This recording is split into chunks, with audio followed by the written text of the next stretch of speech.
And of course, you know Edwin, our filmmaker, and Susan, Tina, who's visiting from Germany. Tina, nice to meet you. And Natalia. Hi. Natalia. Nice to meet you. Nice to meet you too. Born in Bogota. And raised in Long Island. Long Island. Long Island. Long Island, yeah. So I was born in Brooklyn and came out here in 1960. Yeah. Lived in Berkeley for 10 years and then moved up to the ashram and never moved off. Came during the good years then, huh? Yep, it was a perfect time. Good years. Good years. Watched the whole thing unfold. We still think about those years. And we'll get some of that back, I think. Yeah. But we've got a whole cafe. That's the funny thing. And Omatma? Yeah. Terry, Om nice to Mat. meet you. Bamboo curtains would be nice. That would It's be Tommy good. mats. Yeah. But they used the beaded curtains back then. Beaded curtains, okay. This is And all the girls had ponytails and they wore leotards. Oh, in the really? Greenwich Village. Yeah, so I thought it might be cute to start off the conversation talking about where the word empathy comes from and what it actually means. And here is the word.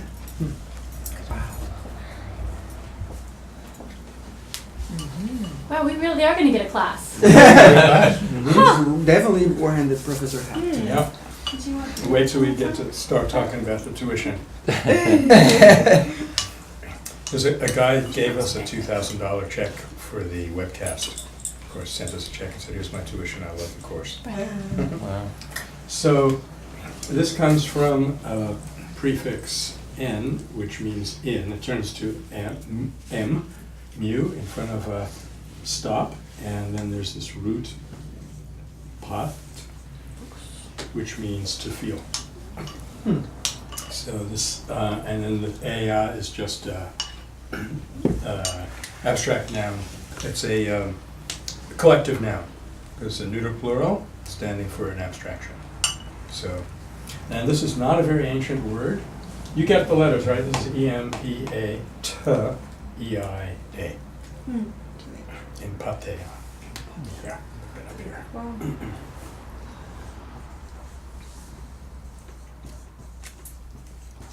And it wasn't actually a very ancient word.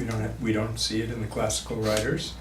We see it in Galen, Hippocrates, and other medical writers from about the 2nd century BC on. And what it actually meant at that stage of the language was passion. So empathie physique is like physical passion.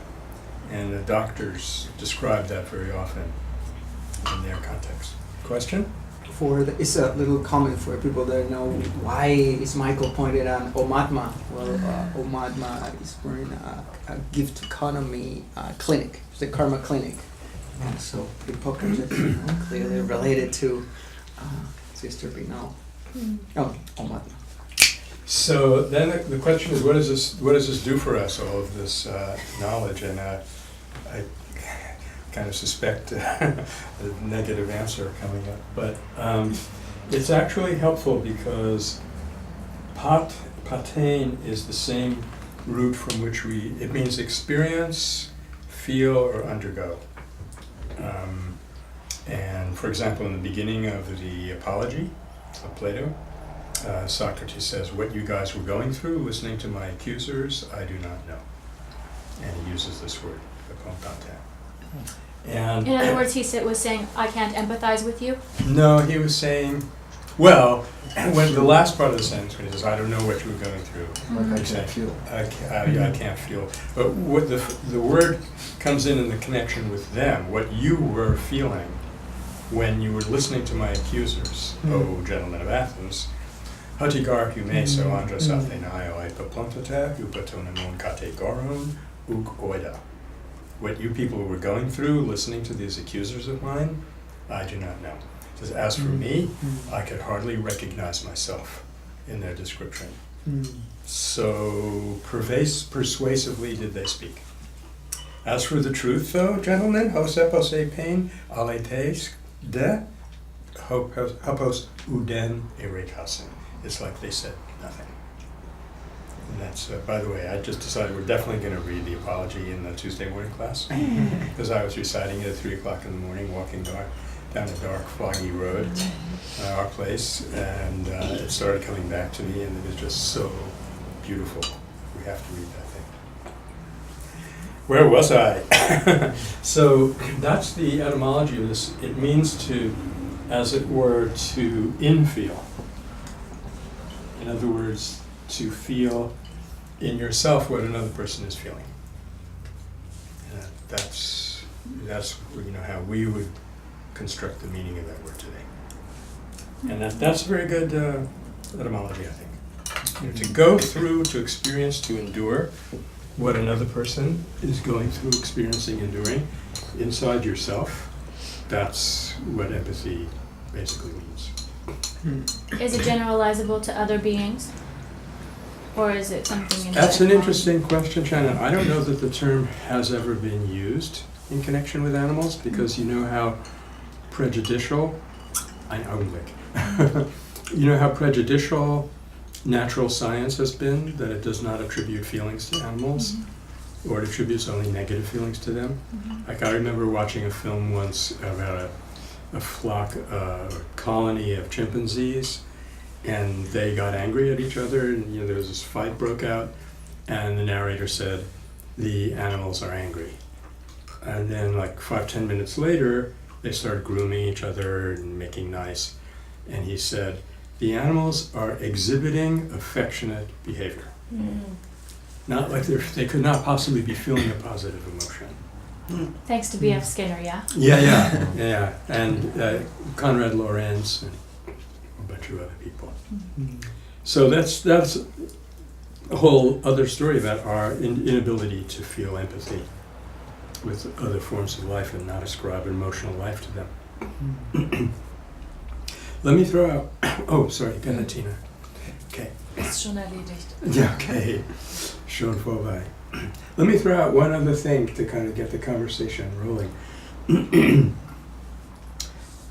Social scientists talk about two different kinds of mental states. There's a kind of mental state that bonds people together, brings them together, and there's the kind that drives them apart. And the way I would structure it is the underlying basis of existence is unity. It's one. That much we know. But we experience ourselves as absolutely separate individuals.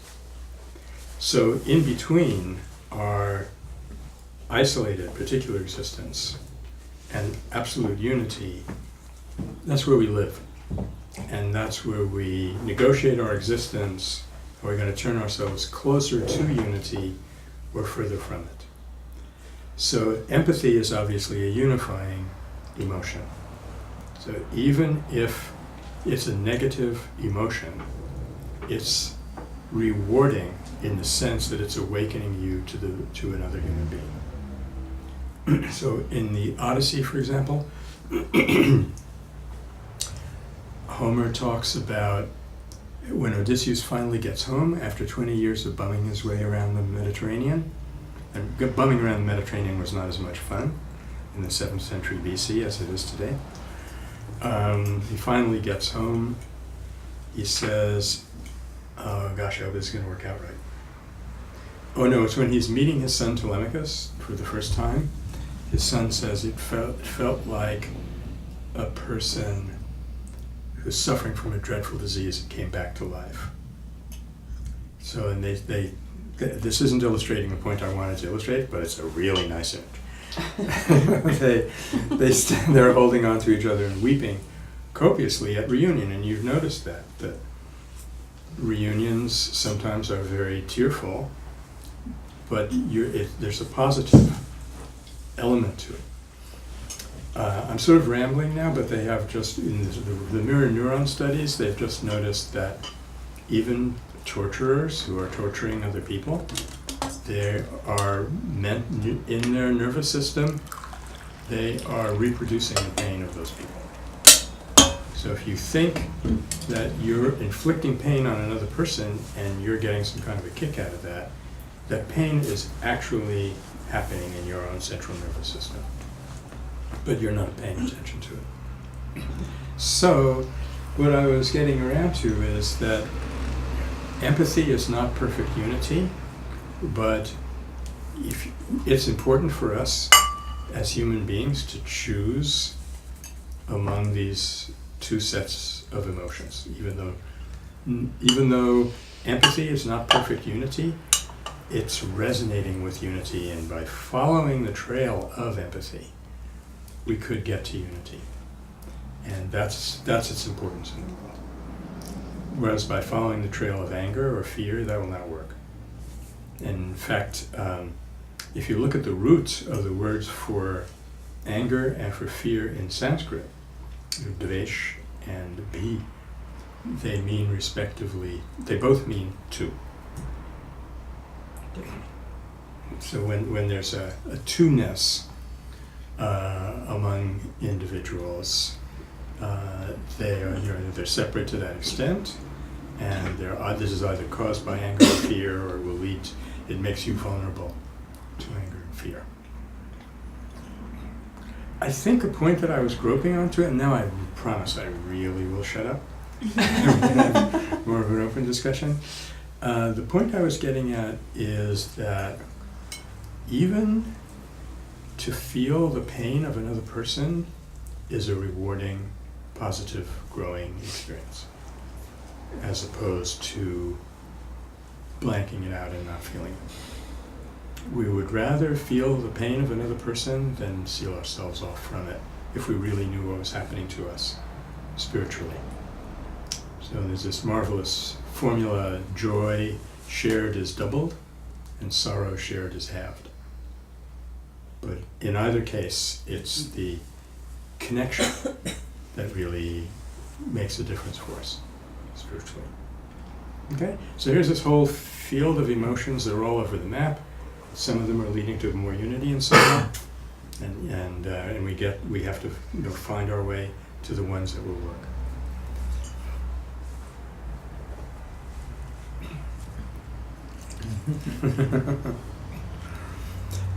Let me add one thing, having now violated my promise already several times.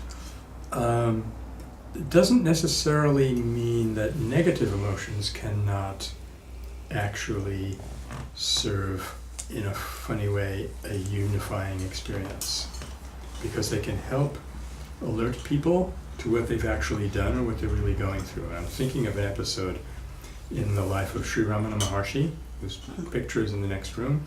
I was in that very hall where this happened a couple of years ago. His habit was to read the Tamil newspaper in the afternoon, so he's just sitting there in Nirvikalpa Samadhi reading the Tamil newspaper, and these two guys came in and they started making trouble, causing a lot of dissension, people feeling horrible, because you're sitting in front of a stage like that, you're very vulnerable and you're wide open, and these people introducing negative states. It was horrible. And he noticed that, and he put the paper down, and he said, "Get out!" And they just flew out of that hall. They were like a pack of dogs was chasing them or something. And then he went back to just, reading the paper. And then he noticed that everybody was, looking at him kind of shaking, what just happened? He said, "Oh, well, they were trying to disturb this work." So that emotion did not touch him. The negativity of the emotion did not touch him. But it was the appropriate state to use at that time to help those people understand that they were destroying something positive and they jolly well better stop. So it was actually a loving act toward them and left no negative residue in his mind.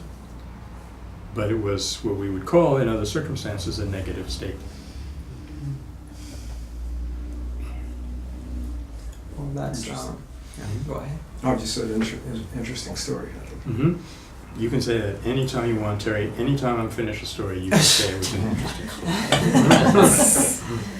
we need feedback out here. I would say that was an empathic response. What I was about to say is that I've noticed that in the so-called progressive groups. There's people that are more loving and more, we can call it more progressive. It's progressive to a higher level of consciousness. I would love if you can say something about that later. Okay. About achieving a higher level of consciousness.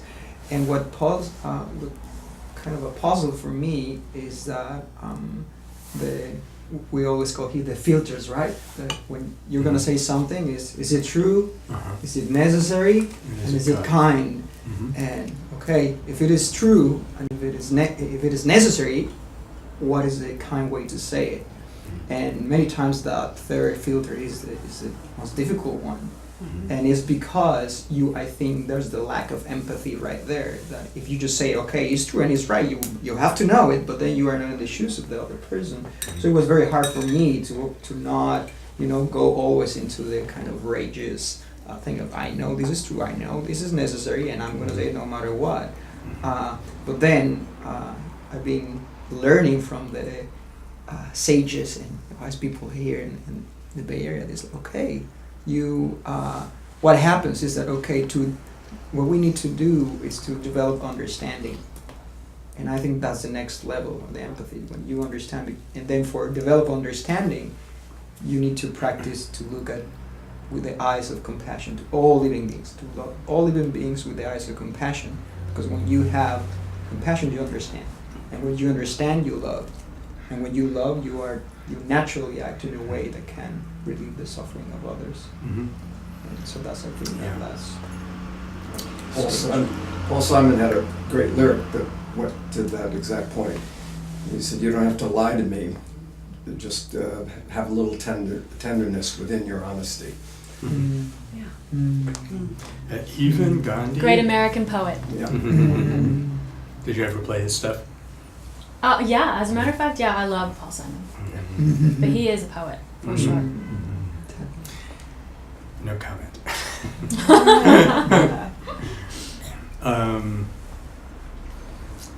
So I'm going to say, even Gandhi, for whom truth was paramount, truth, being reality, was a deeper concept than just correct, accurate speech, as opposed to falsehoods of speech. And he said, someone asked him once, should we always tell the truth? And he said, you must always tell the truth, but never an unkind one. Meaning to me that for him, kindness was a higher truth than the facticity, of what you're saying, what you're not saying. And I think that's the radical approach now with this part of politics and polarization. That, you have the so-called liberals and the conservatives. Well, now we're not liberal, not conservatives, but we're progressive. What does that mean? Is that in like the restorative circles, I've learned so much that it's more important to have an empathetic connection than saying a hard truth. And that's very hard, because then again it's true, but then you say, okay, I'm going to connect with these people, I'm going to be kind, I'm going to be listening, I'm going to reflect back what they're saying, and just the fact that you're listening to them, whatever outrageous thing they might say, just to reflect back the observations, just the reality as it is, it helps to build that connection. And then for mirror neurons, you have this instantaneous of that, this radical Gandhian anarchist, what is going on? Well, why I feel this affection to this guy? And I think that's the unspoken connection that you kind of sacrifice for the hard truth. And to me, that relates very much to what Michael said about the one versus the two, the unifying versus the division. Because if there's a joke that I think really captures this, that someone is a new father or a new mother and is just, of course, absolutely in love with this brand new born child. But sometimes newborn children are very ugly. I mean, in terms of, this red screaming little ball. I mean, it's not beautiful in the sense of, the Grand Tetons or something. But of course, to a father and a mother, it's like, this is the most beautiful baby in the entire world, the most beautiful human being. And saying, isn't this the most beautiful baby you ever saw? And if the truth is that your reaction is, well, it's sort of an ugly red screaming little thing, and you don't, the truth is you don't immediately see that as the most beautiful human in the world, and so you answer, yes, that is the baby. and to the mother and the father, they're going to hear the most beautiful baby in the world because that's what they're feeling, and you've got this you're with them, you're absolutely with them, and you haven't said, well, no, I don't actually like newborns, or so, you don't have to say anything like that. You can tell the truth. Yes, this is a baby, and at the same time, you're with the mother and the father and their joy and their celebration. And that particular joke was very good for me, actually, because before that, I think I was one part of fear is insecurity, and if you're feeling insecure, you have to be right, and that's division. If I have to be right and prove to you that I'm right, I'm going to go there rather than to being unified with you, empathy with you. Well, next month is the Republican State Convention in San Jose at the Santa Clara Convention Center, so I'm going to be going and interviewing Republicans about what they feel empathy is. So, Wow. kind of like wondering, how do I go about engaging in a dialogue with the Republicans and conservatives? And I did interview someone who came from at a conference who was very had been a very hard conservative. And he had like a breakdown, and he ended up actually he was running for Congress and had Newt Gingrich and so forth campaigning for him, but he had a breakdown and ended up almost homeless. And then he ended up going into the countryside to kind of live there and get his life together, and it was the hippies that embraced him, he said. So he kind of got this, he said, when they hugged you, you could just feel the hugging, you could just feel their warmth. So now he's kind of balancing this control kind of state with an empathic, and it was a very interesting interview, because it's that there's he had real reasons for fearing empathy, and so I think it's really good to find out what those fears are of experiencing empathy. If you're inflicting suffering on other people, empathy is going to be very scary. You're going to have to keep them at a distance in order to justify to yourself what you're doing and go on doing it. And the minute you feel any empathy, you're going to face this horror of what you were just doing. So that's what we should keep in mind all the time, because we're constantly trying to pull the veil away from these people and force them to face what they've been up to and what they're doing. You have to realize that we could drive them worse, deeper into their exclusion and denial just to protect themselves. Human beings can only stand a certain amount of pain. I'm talking particularly about emotional pain. I'm having a thought that perhaps even gang members are feeling empathy. They're just empathizing with what they're identified with. Yeah. So Heck yeah. it's, even if there's two people that are in the fight, and then 3 more people are jumping in because they're like, oh, that's my brother, and they're having this empathetic response to someone hurting someone that they are close to. What would be a good passage for you to read?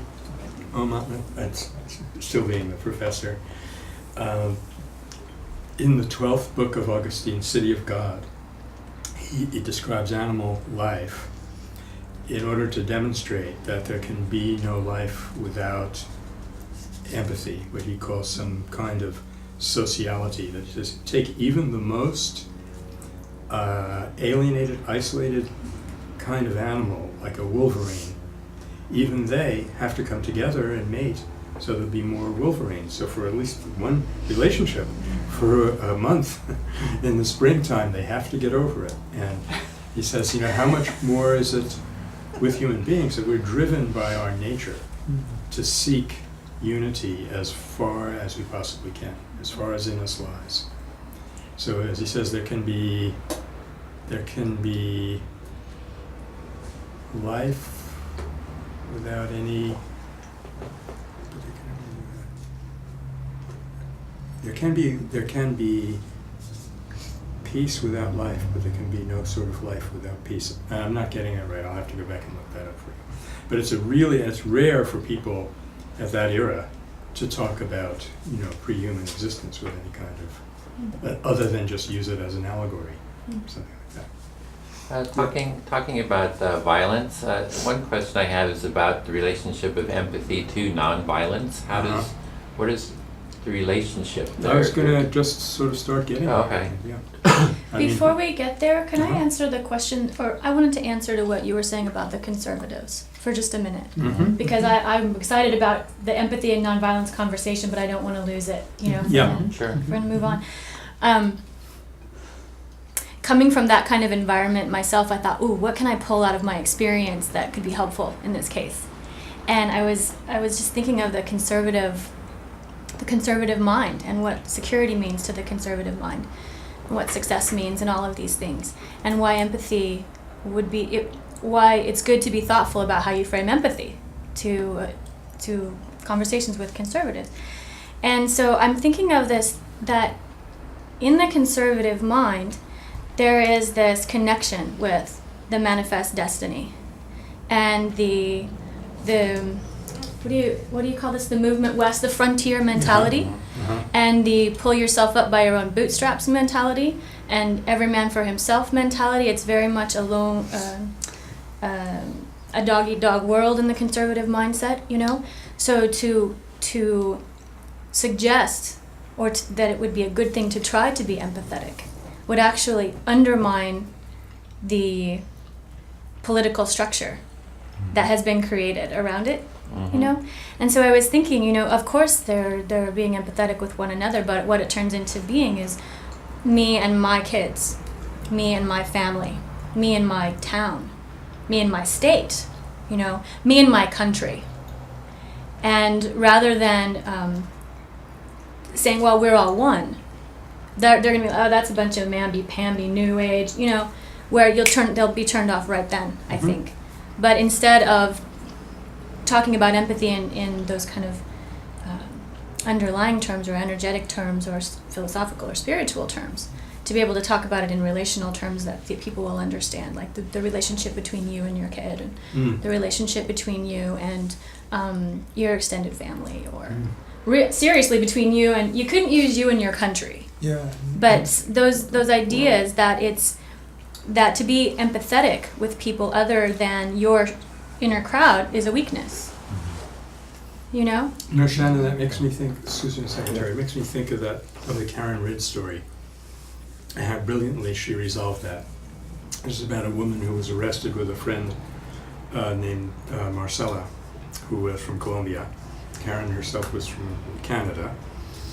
And Karen was freed, but on their way out of this, they'd been arrested by the military.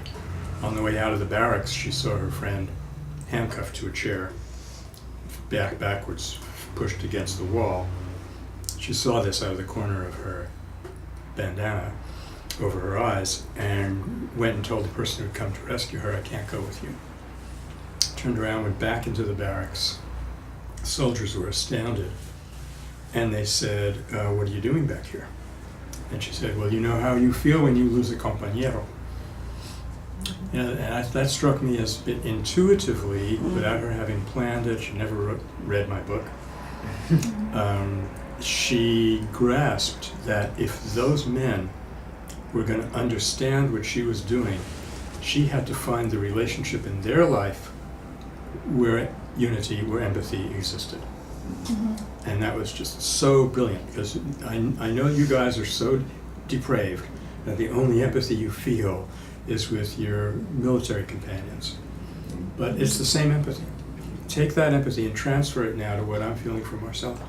And then we feel it for one another. We awaken each other. That's a good one, because I was struggling with that country thing, because there is such a big nationalism in the conservative mindset. And what stands for that in a different way is the military. The military. Think about the soldiers and how they feel about each other, and how you would feel if it was your son that went to war, and things like that. There's one that would really work. Yes. Yes, that would work. I just kind of wanted to drop this in there, but I can see where there would be a real fear of a belief that empathy even exists, because there's a fear among that in that mind as well, of the welfare state, right?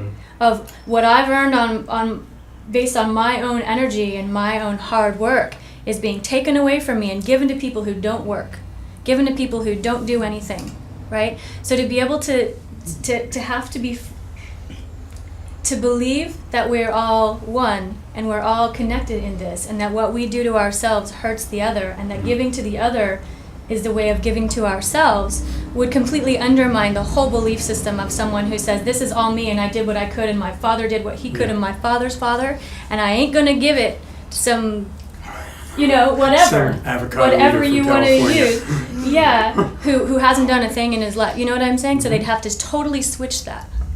So how do you use those relationships to not switch it, but to push that button, that empathy button? You should definitely come with us. Where are you going? It's going to be in California here. Yeah, it's San in Jose. San Jose on the 12th, 13th, 14th of March. Yeah. It'll be Interesting. interesting. I It'll be I an see interesting. myself going to Yeah, conservative, the way that you frame it will be so important, Oh, and yeah. depending on Oh, what yeah. you want to get out of it. Yeah. Yeah.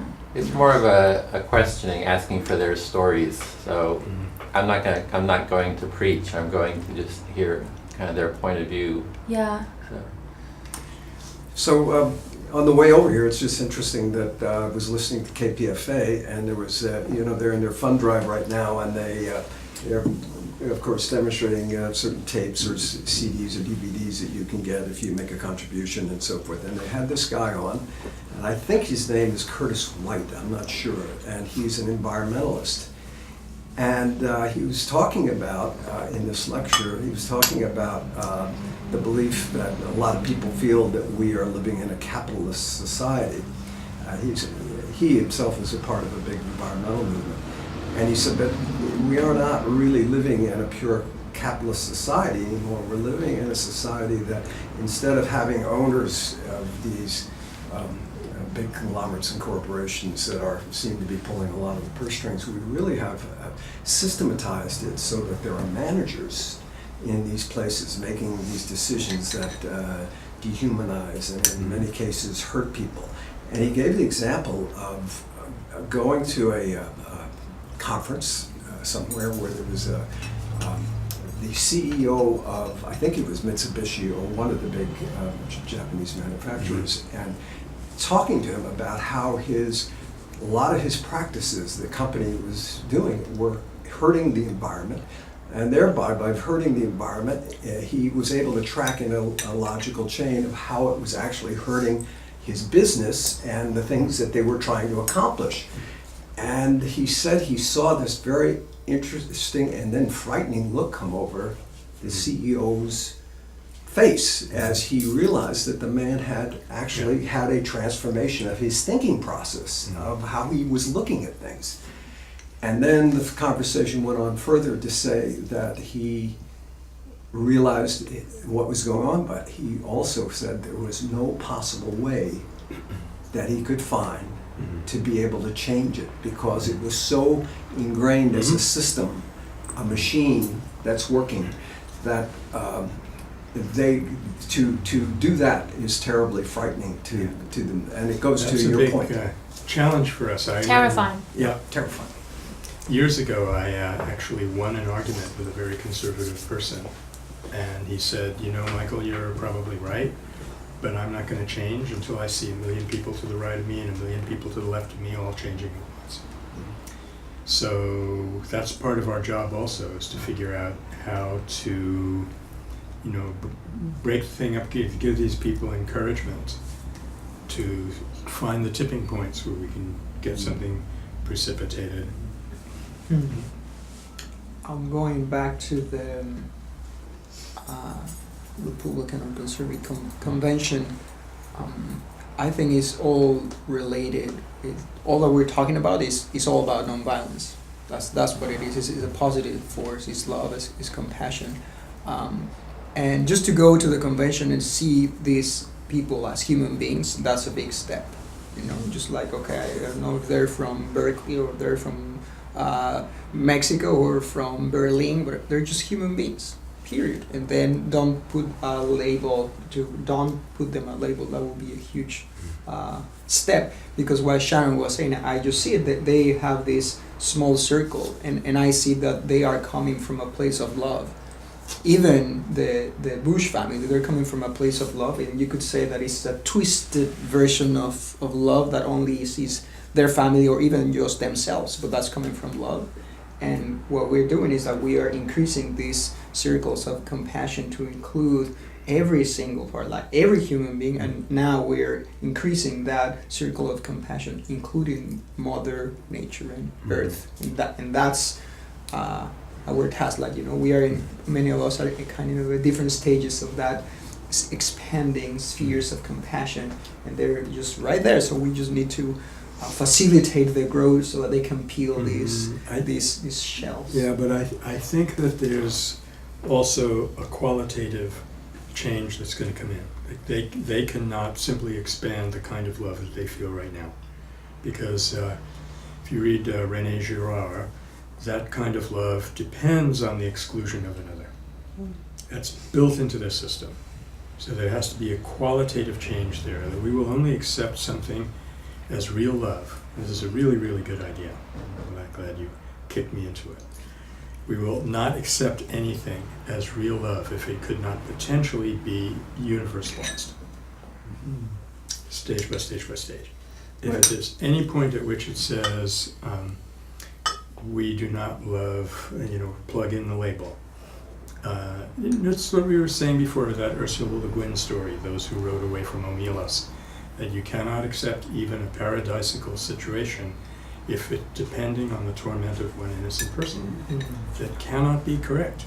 It is not a numerical thing. Edmund was talking about George Lakoff earlier before we started, and something I heard from what Pancho said could be related to George Lakoff talking about the punitive father figure versus the nurturing mother figure, and wait a minute. I'm not a nurturing father figure. And the punitive man. And that's what I was getting to. And he says, I'm paraphrasing him and not getting it exactly right, but he was saying that the Conservative Party that's following more the punitive father figure, they still had mothers. And they still had, and they might have had some nurturing fathers. And so, in other words, it's not 100% punitive father. So exactly what you responded to, reacted with is that it's not black and white. It's not all punitive father and nurturing mother. It's, you have a punitive mother and you have a nurturing father, and it's mixed in a little bit. And to appeal to that part of the person who's looking at the punitive father, that results in what Shannon, the structure that Shannon described so well. They also have an idea of the nurturing mother or the nurturing father, and to appeal to that, and in England, and especially the further back you go, you could appeal to noblesse oblige. Well, some of that still exists here. So even in someone with the structure that the worldview that Shannon was describing still has a little bit of a feeling of noblesse oblige. Now, it might not be, I'm not going to support people who don't work, but taking care of your children and relating that to public schools, which takes care of other people's children too, you can find those relationships. Absolutely. I think that, and this is an assumption in what I'm saying, is that we're all exactly the same there. We're all coming from exactly the same seed material, but we are covered up by different stories. They have a different cultural story covering up their recognition of their unity. And we all have cultural stories covering up our recognition of unity, but it's just different. Hopefully we cling to our stories a little bit less tenaciously than they do. We may. Yeah. But do we know?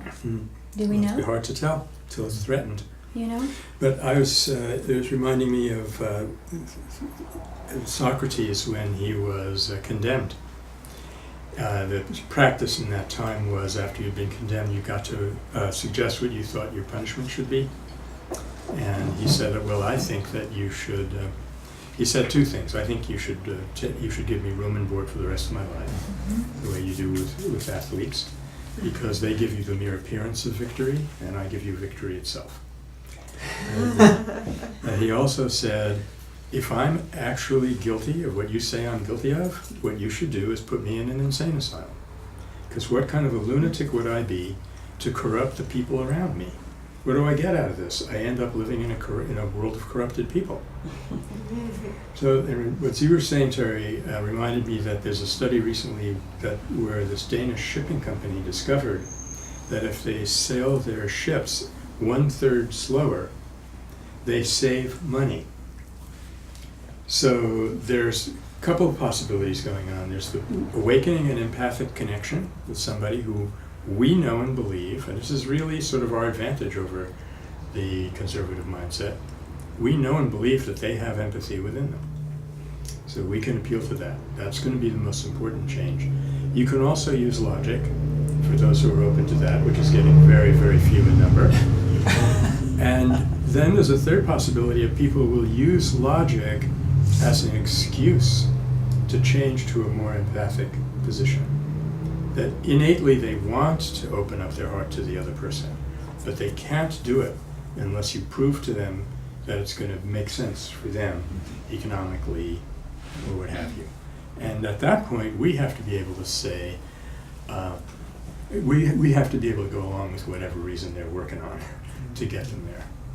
That's beautiful, because that's where I see for this sector of the people that mirror neurons can work so well, even from the people from the far left. That we hear, when we have this trial and kill Bush and all that stuff, and you say, wait a minute, we are the ones saying that this unity of life, and we are trying to expand these circles. But for some people, those circles stop, even from the liberals of the left, just right there. Everything outside, I don't care. We just use them. And I think that's part of the nonviolence approach, that we're saying, no, we want to include everybody. And not only that, when you are hurting the other people with the mirror neurons, you're hurting yourself instantly, because you are firing out those mirror neurons with those emotions. And maybe you can numb them and filter them out, but instantly when you're hurting another human being, you are firing up those emotions and those hormones. So if you don't have a trained mind and be in stillness, then you're truly damaging your body and your spirit. The person I mentioned, I interviewed, Joseph McCormick. He was a person with a conservative background. He said, "It pains me to see progressives judging the judgers." So that's, I think, a little bit of... That's why our approach here, you just have to keep coming back to the fact that it's not political. Because I wanted to follow up on what you guys both said, and I think it resonates with that too. Because you were saying, you can use strategy, you can use logic, and those are things that we do tend to use in the political realm, and other realms. But the thing that came to me when you were saying that is, but you could also use example. You could also use example. And this is where nonviolence shines, and this is where mirror neurons take place, are doing the work for us. And this is where empathy is probably coming from, is that by being an example, I'm on camera. That'd be a good example, Shannon. By being an Shine example of empathy, you create empathy. Yes, of course. And by naturally living the empathy, through empathy, you're organically tapping into that in the other person. And you might even just, as you're in relationship with this person who might be so hard, and you're being empathetic with them continually.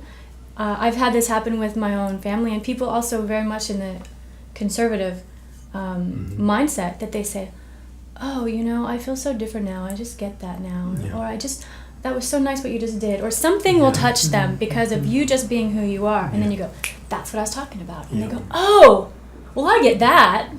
And maybe you don't even need to say that. Maybe it's just being. Sometimes you don't need to say it, but I have a feeling that that's... But sometimes you can, and I think it helps when you say it, because it gets you on two levels. Could you explain what you said, narrow neurons, and that's a term I haven't heard. Okay. Could you explain that to me, please? Go. She's telling me I have stuff in my teeth. Yeah? Good. You're awesome. That's what friends are for.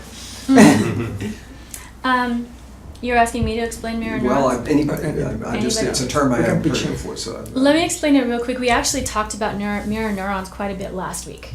And so that would be a really cool hope tank for you to listen to once we get it up. We can start with the football example, huh? The football example? Yeah. Basically what mirror neurons are is it's neurological structure in our brains that allows us to feel what another person is feeling on a neurological level, on an energetic level. What mirror neurons, the study of mirror neurons is tentatively learning, is that when we are in the presence of another person, we pick up their physical and mental states without even trying, and they pick up our physical and mental states. And effectively, there is no physical distance between us at all, which is what the spiritual masters have been saying throughout time, but science is now saying this, there's no difference. And I think it's Ramachandran who gives a great example of this. He says, see if I can get it right, he says someone who's had an arm amputated, for instance, if you try to select neurons by using a probe or something in the body of that person, that will trigger the neurons of the hand that's missing, for instance. You won't be able to reach that person with that because the neurological structure has been destroyed. But if they're in the presence of someone else and you trigger that other person's neurons on that hand that the person A is missing, they will feel it. They will feel it. So in one sense, there is a neurological connection that reaches us in a way that even our own neurology cannot accomplish. So that's what mirror neurons are doing, and so for nonviolence and for just life in general, it has these amazing ramifications. I'd I like didn't mean to to. distract, but. No. No, it's good because that's so much Perfect. about the connections between empathy and nonviolence that we could explore. I wanted to even expand a little bit on what you said, Shannon, because we're going through a very, very millennial cosmic shift is going on now, and this is the first time since the 17th century probably that science is helpful. Well, that's it. That was a bold statement. What about I smallpox, Michael? I said it out loud. What about Copernicus? In Copernicus? I'm not saying that science didn't discover useful information here and there, but what I'm saying is that in order to create... You can edit that. Sorry. In order to create the story of the world that we need to create, science has been a disaster since Newton, because his entire picture of the world was materialist, separate, and so forth. And that lasted until 1982, when the Declaration of Seville, and these behaviorists got together in Seville, and they said this theory of innate aggression is scientifically incorrect. So up until that point, you had all these people who were publishing these books with pictures of apes killing each other, saying nature is violent, therefore we have to be violent. And they said nature contains violence, and nature contains something else. And so now on all three levels, what is the underlying structure of the outer world? Quantum theory is a totally different universe from Newtonian mechanics. And now, as what Shannon was saying, on the level of our neurobiology, these scientists, since 1988, when they discovered mirror neurons in Italy, they have just been jumping on board all over the world. And that book that somebody gave you for Christmas, The Age of Empathy, the first sentence is... That Michael gave me. Greed is out, empathy is in. And so for the first time, it was so dramatic for me when I started teaching the nonviolence course in 1972 or something. I had to say, basically, forget science. It's not going to help. It's not going to give us any evidence. We have to go by our own experience. But now they're just pouring it on from every angle. And not only that, this researcher, is it Gandhi Nerves, and so maybe this image will help you a little bit more. It certainly helped me to understand what were mirror neurons. And this Jacoboni, this researcher, he said that it started in Italy. They do experiments with football, soccer, and when you see a person kicking a football, you fire those neurons and to do that motion. But at the very end, those same neurons say, "Hey, watch out! This is not your leg, so don't do it." It's a second set of neurons. I think. That's right. So first you see, oh, when I smile, you fire out those neurons. But at the same time, you decide, okay, I'm going to smile or not. But not only that, when you just hear that the people is making contact with the ball, you also trigger them. So then it goes to the old examples of Shannon and the Gandhi Nerves, that, okay, that's what we're doing when we're doing this empathy, just being empathetic, it already creates this instantaneous feeling. Carry that one step further from that TED talk that Ramachandran gave, and then I want to tell a story, if I may.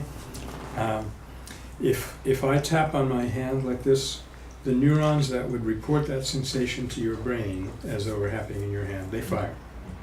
But the supermirror neurons, who comments Patanj was saying at the last minute, say, hey, wait a minute, that's Michael's wrist. You don't have to feel anything. If I took a big syringe full of xylocaine and injected it into your brachial plexus, so your arm is now numb, so the supermirror neurons can't fire. If I go like this, you'll feel it. I'll still feel it. That's how interconnected we are. Now, the scientists often make one big mistake at that point. That is to say that we have the sensations that, okay, let me put it this way. Jacoboni keeps saying, we're wired for empathy. But when I was down there interviewing him, I said, okay, who's the electrician? That's the part they omit. So, one thing I just wanted to mention is links to all these videos, the interviews are on my website, progressivespirit.com. If you have all kinds, I've pretty much tracked everything that's kind of going on out there. Great. And with links. Great. And we can copy those. Yeah, well, it's just like the TED Talk you're talking about. There's a Nova video, 15-minute video that's really good out there that's about mirror neurons. Cool. Oh, you have that already. Excellent. And that's progressivespirit.com. Progressivespirit.com. Get that? You just got 3 plugs. I first heard of mirror neurons in Germany, actually. I was getting out of the train in Osnabrück, and Professor Spiegel ran over to me.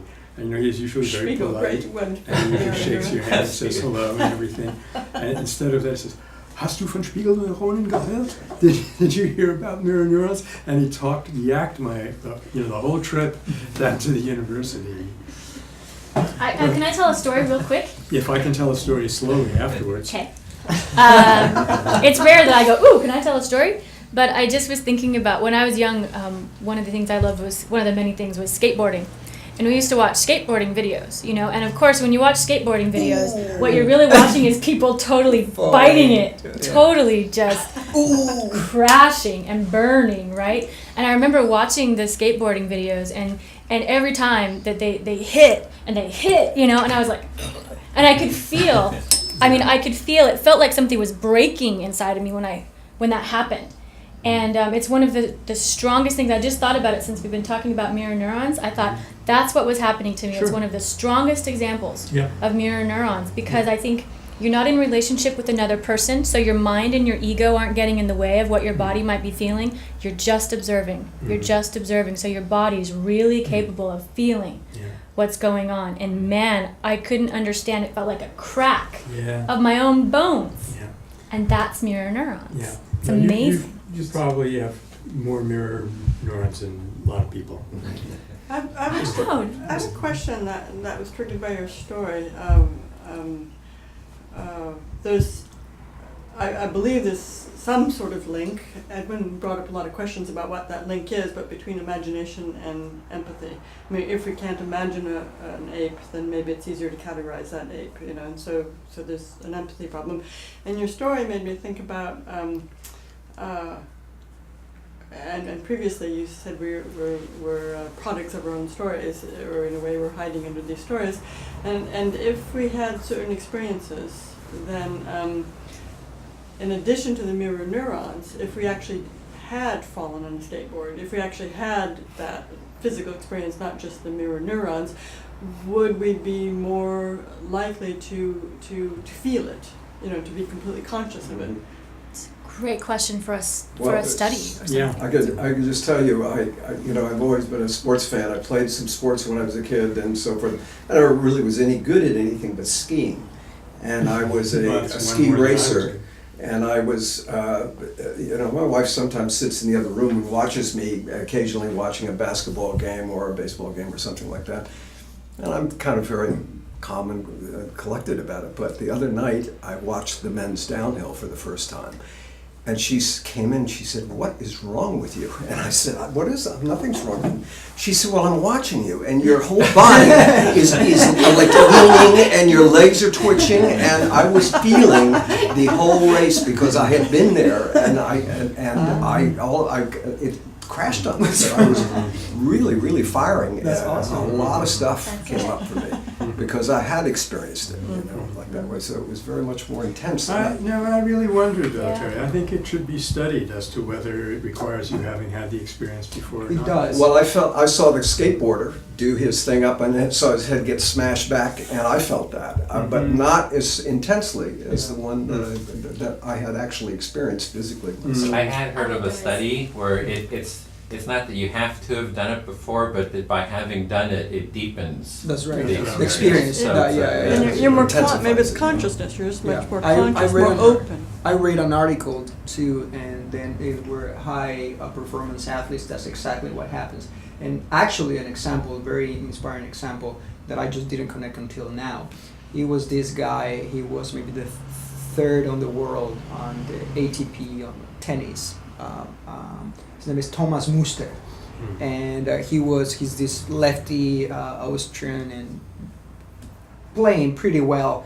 And then he was taking out his rackets in a hotel from the back of the trunk, and then a car hit him, and they broke his knees, and that was it. But the guy in a wheelchair watched matches all the time and was continuing, and he then went into a wheelchair and started playing. After a year or a couple of years, he came back and he became the number one and won the Grand Slams and then I was reading an article that that's exactly what happens when you have the experience. You go to another level and actually you are kind of practicing. So that's why it's so enjoyable when you see like people dancing, or you see like the Michael Jordan. See like, wow, there's some magic there that they're so tuned that if you tune into that, it deepens into that experience of being blank and not feeling, just being in the zone, and then when everything started going in slow motion for people that have been doing sports in that very professional way, you have that you're in the zone and everything slows down. So that's totally true. So I'm not surprised, and it's very nice to hear from you. It's just recent. Well, That's Mirror Neurons. When my son was growing up, I was served as a scoutmaster for a while in the town of Tamales, and we used to play this musical chairs. And I would play the guitar, and I'd stop, and everybody would have to sit down. But it didn't work because Josh always knew when I was going to stop. He never lost. He would sit down like other people would say, "Hey, what's happening?" He could read you pretty well. Some- huh? That's Yeah, great. yeah. That's great. And what kind of clues was he following? That's very interesting because my hand motion hadn't changed. The intention in my mind changed. He picked it up somehow. This is where I wanted to take the conversation here. As we were just talking about, how we're feeling other people's experiences regardless, and if we have an experience of it, it seems that it's even stronger. And what does all of that mean emotionally or to our inner world, emotional states, which is where empathy, at least for me, seems to have its definition. Is when I think of being empathetic with someone, I think of connecting with them on an emotional or some level that transcends the physical level. That's exactly the line that I was thinking along. That I think when we do these mirror neuron studies and stuff, just like we were doing right here, we tend to get over enthusiastic and jump into it and say, this is the whole story. This is why we feel empathy. And this is why nonviolence works. But that's way too glib, because it's not that, if we were to be really accurate, it's not that we feel the other person's motion or intention or state, but our neurons fire off in parallel. Now, what relationship does that have to what we're feeling? I think that's a whole nother layer, and that remains to be seen. When I was the story, when I was hanging out in Greenwich Village, one evening,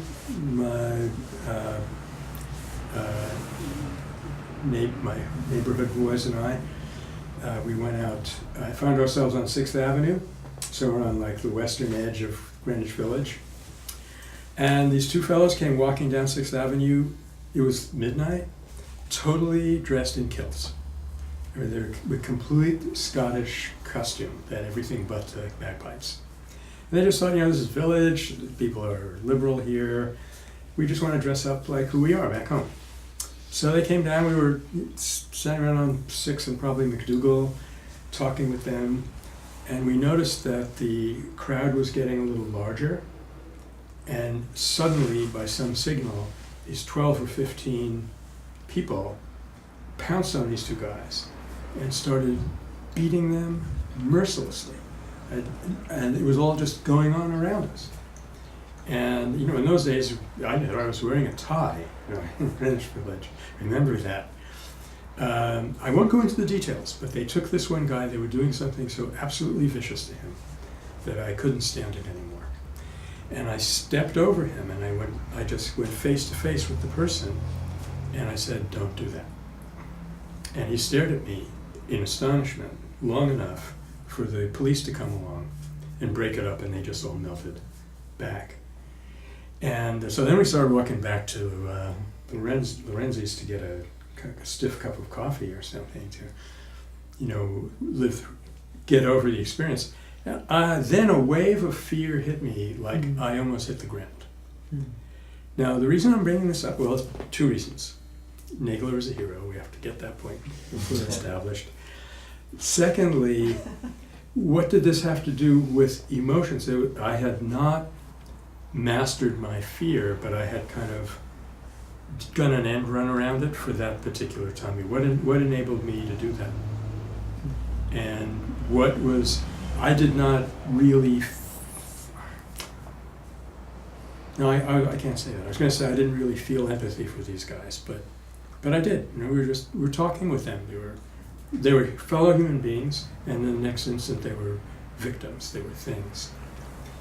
But now, if I were able to do that systematically, so that it would not depend on the situation happening so quickly that the fear didn't get to me, then I would have a very great power that I could use in all situations, which would be a power of transformed fear and anger that would be akin to empathy. Nonviolence. Well, precisely. And your example of the woman who went back into the prison, Yeah. who was able to fire that particular train of thought past her fear and everything. Yeah, she was functioning at a deeper level. I bet if you had sat her down and said, "Karen, how can you reach these people?" You might have taken, like a group, a couple of hours to come up with that idea. But she was dropped by the situation into a deeper level of consciousness. Just as you were. Yeah, just as I was. But of course it depended on me being in that precise configuration. If we had seen those guys coming down the street, I bet you anything it would not have worked. Well, the other part I picked up, what I have learned from working with deaf people, which I don't believe most hearing people are very aware of, is how much listening is done with the eyes. And in deaf culture, of course, if you just think about it for 1 second, the rudest thing you can do is look away when you're talking. That, and listening means I'm there, and we don't have the intense eye contact that deaf people do, because it's not just me looking at you. Deaf people can tell if you're listening or not. They have a much more intense eye gaze. And when you went up to that man, you did connect, and you were listening to him you were connecting with him by looking at him. I mean, even if you had said exactly the same thing, but you hadn't looked him in the face, it may not have. I doubt it could have worked. Yes, and so I was thinking of this earlier when you were talking about how does this relate to nonviolence. I was thinking about specific tools, and we have to listen. And it's come up in many ways. Like you talked about logic or finding. Well, we've sort of skirted at finding commonality. And how can you do that? The first step is listening, and you're not going to listen unless. So perhaps the first step is to realize, fellow human being, that to actually just go up to somebody as an equal and accepting that person in a non-judgmental way is perhaps the first step. And the second part, which just immediately follows, is listening. I will listen to your story and find some commonality. You know, my friend David Hart said that story that I use in my book about this, don't want to label anybody, but a racist in Virginia was threatening him with a knife, holding a knife against his heart. And he said he looked the person in the eye, and he said it was one of the most difficult things he had ever done. Because he had never seen such a look of hate in his life. And you have to be able to look past that hate. And now this is a point we were making a couple of weeks ago. The person who is overwhelmed by hate, he does not stand a chance of getting over it. You have to be that chance for him. You have to see the non-hate in his mind, and he can see it in you. Partly because of mirror neurons, I believe. But if you are propelled into a state of fear by his hatred, then the mirror is gone. He can't see his higher self. What was it that David said back to him? He said, the man said to David, get out of here, blah, blah, blah, or this, you got 1 minute to get out of here, blah, blah, blah, or this goes through your heart. And David looked at him and said, well, brother, you do what you feel you have to do, and I'm going to try to love you nonetheless. The guy started shaking, and they just My started father crying. always said that. He said, if you tell somebody you love them, it will do more than anything you can say. Oh, okay, but I Let me have put the context of this story, just to say that this is happening in the civil rights movement, in the lunch counters story. So it's the people with Martin Luther King. I have a problem with that, Terry, because I think, I'm sure Maybe you it's know where I'm going. Yeah. People can overuse it, Yeah. and especially nowadays with the word, it just means nothing. And my favorite quotation from the Dalai Lama is, loving people is not about how you feel about them, it's about how you treat them. Yes. And a love bazooka doesn't always work. Yeah. What was the quote again? What's that? From your Oh, my dad used to always say, when somebody, and particularly, I remember an example. He was, we were playing golf together, and some guy jumped in front of us and started to be very nasty to my father. And my father just looked at him and said, "I love you too." And the guy I remember seeing this kind of crumpling of this anger, facade of anger, just kind of dissipated. And it was an interesting thing to witness as a young child, to see that. Yeah. And it needs to be that intention, because if you, as Michael was saying, it is just superficial, it won't work. It's like, oh, I'm listening to you, but you're really not listening, right? You're watching the watch, or you're not paying attention. That's very different to be really connecting with the people, say, hey, I love you. I'd like to respond to that, Terry. I think there's real value in this. I think there really is. I think that as I'm hearing both of you guys saying, well, let's not take this too far, but we're also talking about how to reach all kinds of various people, and where we're here immersed in these subjects from day to day to day, and we're all pretty intellectual about it at times. And here we're saying, well, how can we reach conservatives, for instance, the conservative mindset? That's a way. That speaks to somebody. You tell somebody you love whoever it is. My biological father, he's a crazy, mean, bar fighting, Harley riding maniac. And he gets mad. But I guarantee you, if somebody said that to him, it would take him straight down. So I wouldn't, pull the rug out from under that one, because I think it could be a really great tool.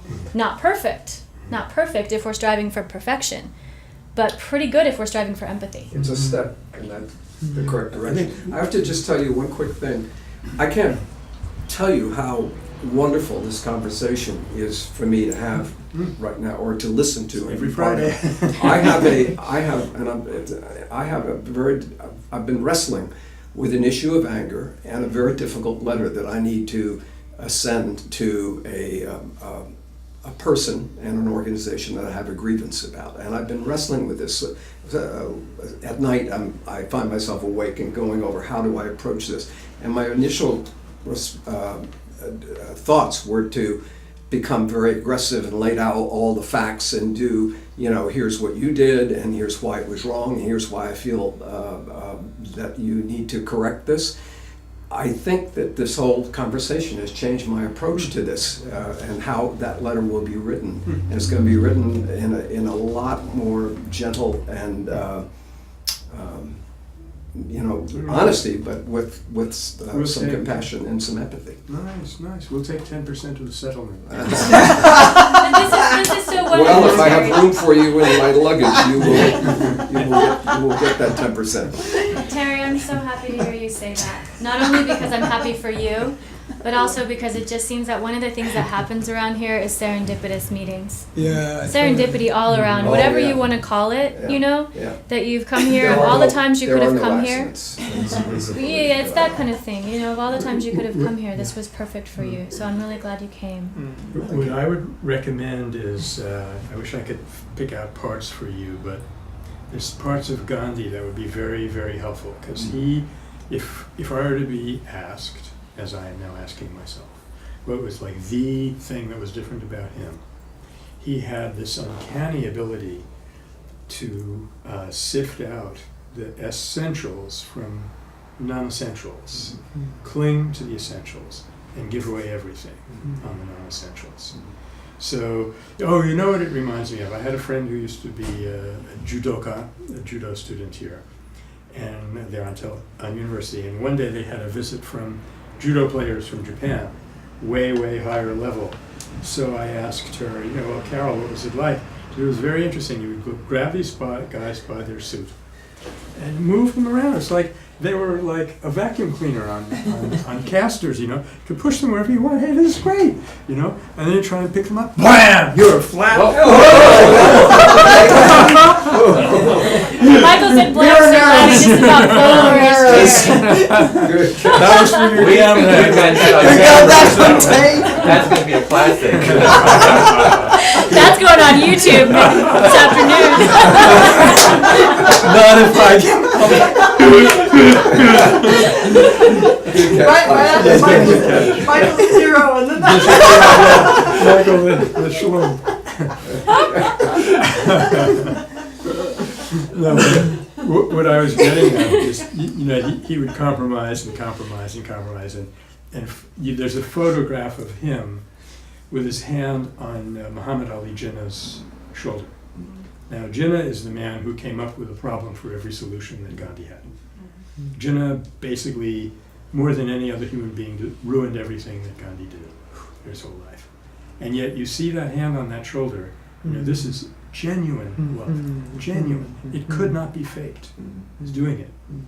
So he's, so sweet and good and all of that, but when you got to certain essentials, he would say, no, I would rather die. And there's a famous story of him. This is how his secretary, Pyarlal, met him when he was a college student. It was right after the Jallianwala Bagh massacre. And they had made an agreement that they were going to buy the yard there, the bog, as a memorial to the 400 and some people who were killed and the others who were wounded. And all these wealthy Punjabi businessmen were going to put up the money. So they came to his house to discuss this thing, and the businessmen are backing out one after another. Times are hard, I don't think I'd quite make it. And so several people gave these flowery speeches of the honor of the nation is at stake, and motherland, Matrabhumi, and all of that. And they didn't get anywhere with these businessmen. And then came Gandhi's turn to speak, and Pyarlal said it was suddenly like a voice of pure iron was in that room. And he said, we have vowed to do this. If you do not do it, I will sell my ashram and raise the money. And in 5 minutes, all of that money was on the table. So that's what I was getting at with my near fatal. Those were his last words. Yeah. Well, that'd be pretty good, you know. Okay, just use His the last restroom. word was "bam." You remember where it is, Devin? Yes. So, in other words, sometimes when we've been angry about something and we soften up, we find ourselves caving on essentials, and that does not help. I think getting over the anger should enable us to identify the essentials and cling to them, and then work around them in the gentlest way possible. And I think even the adversary usually appreciates that. Yeah.